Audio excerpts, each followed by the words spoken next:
Vaqiflə Arifə bir sinifdə oxuyurdular. Onlar məktəbə birlikdə gedib, birlikdə gəlirdilər. Bir gün Arifə Vaqifi çağırdı. Gecikməmişik? Yox, hələ 20 dəqiqə var.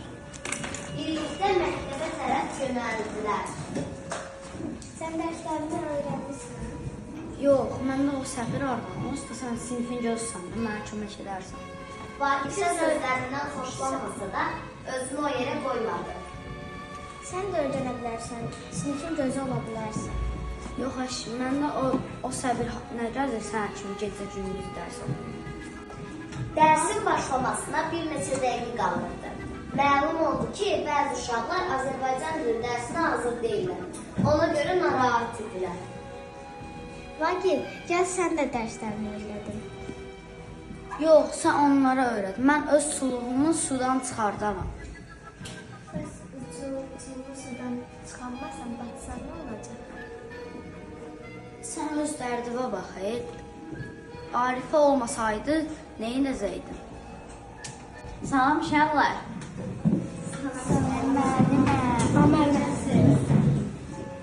Dərsimiz ana dilindən sahiblər və sabitlərdir. Vaqif, gəl qanun sahibləri denə.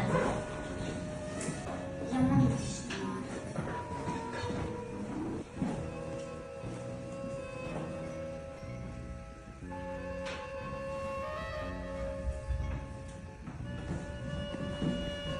Arifə, sən gəl qanun sahibləri say. A-I-O-O. Doğrudur. Görürsünüz, sinif yoldaşınız nə qədər yaxşı oxuyur dərslərini. Siz də biraz onun kimi oxusanız, hamınız çox qəşəng oxuyacaqsınız. Bu bizim sinifimizin gözüdür. Bundan sonra Arifə adlı dostum yoxdur mənim. Bir gün Arifə Vaqifin anası Səadət xalayla yolda qarşılaşdı. Salam qızım, necəsən? Sən Vaqifə kömək edə bilərsən, o neçə gündür ki, yaxşı oxumur dərslərini. Arifə utandı və Səadət xalaya heç nə deyə bilmədi.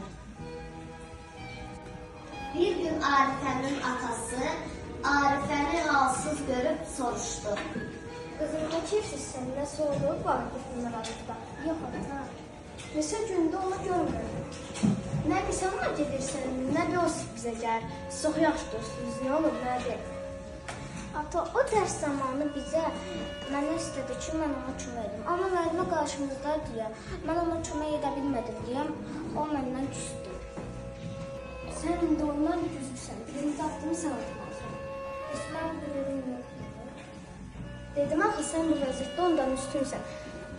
Sən ondan üstünsən deyə ona kömək eləməlisən. Yaxşı, ata, bu görün bax.